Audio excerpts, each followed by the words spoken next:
Assalamualaikum warahmatullahi wabarakatuh. Perkenalkan, nama saya Cynthia Triwati. Di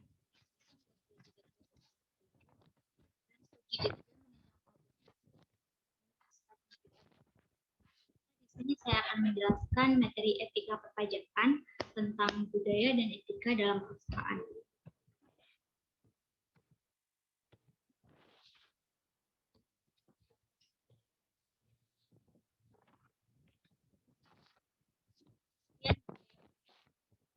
Budaya organisasi dapat diartikan sebagai suatu persepsi umum yang diterima oleh seluruh karyawan dalam memandang sesuatu. Menurut para ahli, yaitu menurut Wilkins, budaya organisasi dianggap sebagai sesuatu yang dianggap biasa dan dapat dibagi bersama yang diberikan oleh orang terhadap lingkungan sosialnya. Menurut Shen, budaya sebagai asumsi-asumsi dan keyakinan-keyakinan dasar yang dilakukan bersama oleh para anggota dari sebuah kelompok atau organisasi. Jadi, menurut saya, budaya organisasi adalah wujud anggapan yang dimiliki diterima secara implisit oleh kelompok dan menentukan bagaimana kelompok tersebut rasakan, pikirkan, bereaksi terhadap lingkungan yang bersangkutan.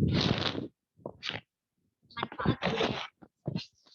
Budaya organisasi memiliki manfaat yang pertama, budaya memiliki peran dalam menetapkan tapal batas, di mana budaya organisasi menciptakan perbedaan yang jelas antara satu organisasi dengan organisasi lainnya.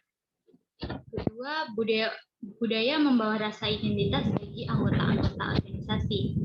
Ketiga, budaya mempermudah timbulnya komitmen. 4, budaya meningkatkan kemantapan sistem sosial. Dan 5, budaya sebagai mekanisme pembuat makna dan kendali yang memandu dan berbentuk sikap serta perilaku anggotanya. Tingkatan budaya. Yang pertama, budaya organisasi atau yang tampak seperti visible, yaitu contohnya seperti cara berpakaian, simbol-simbol fisik, perayaan atau seremonial, dan lain sebagainya.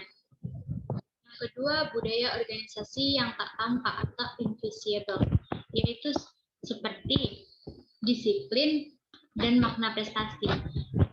Ketiga, keyakinan yang paling dalam atau asumsi-asumsi. Keyakinan bahwa atasan selalu benar, tidak pernah salah, dan bawahan selalu salah, atau konsumen adalah raja.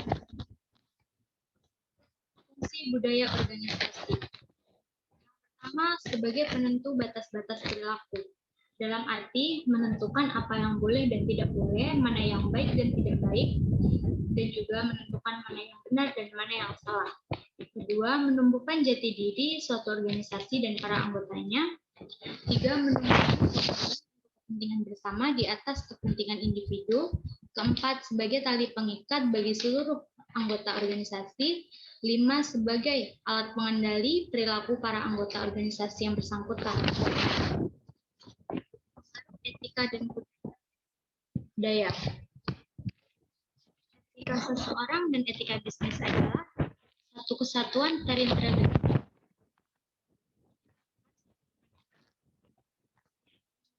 dan mempengaruhi perilaku antar yang menjadi perilaku organisasi yang akan berpengaruh terhadap nilai dan keyakinan yang terintegritas dalam budaya organisasi atau maka menjadi dasar kekuatan perusahaan tersebut dan akhirnya akan berpotensi menjadi stimulasi dalam peningkatan keuntungan dan juga kinerja karyawan. Terdapat pengaruh signifikan antara seseorang dari tingkatan manajer terhadap tingkah laku etis dalam pengambilan keputusan.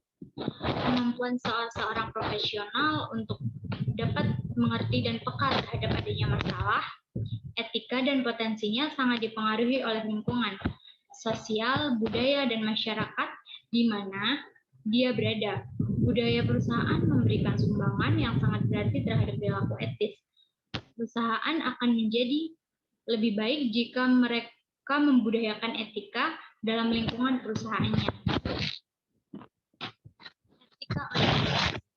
Etika organisasi menekankan perlunya seperangkat nilai yang dilaksanakan setiap anggotanya.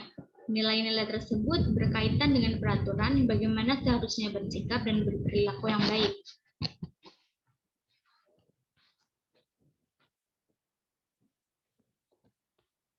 Tersebut contohnya seperti sikap hormat, kejujuran, keadilan, dan bertanggung jawab. Dalam kehidupan organisasi terdapat berbagai permasalahan yang pemecahannya mengandung implikasi moral dan etika. Terdapat cara pemecahan yang secara moral dan etika diterima, tetapi ada juga yang tidak dapat dipertanggungjawabkan. Dalam praktek kehidupan organisasi, tidak ada tolak ukur yang mutlak tentang benar dan salah. Dan ini tidak terlepas dari berbagai faktor seperti agama, kebudayaan, sosial, dan lain sebagainya. Organisasi tidak mungkin berfungsi secara tanggung jawab tanpa memiliki etika ketika menjalankan urusan kesehariannya. Sebagai organisasi yang baik, publik swasta, seyogyanya memiliki dan menerapkan suatu tatanan perilaku dan hormat setiap anggotanya dan mengelola kegiatan organisasi. Tatanan yang dimaksudkan di sini yaitu digunakan untuk memperjelas misi, nilai-nilai dan prinsip organisasi, serta mengaitkan dengan standar perilaku profesional. Baiklah, hanya itu yang dapat saya sampaikan. Apabila ada salah, saya mohon maaf. Wabillahi taufiq wal hidayah. Wassalamualaikum warahmatullahi wabarakatuh.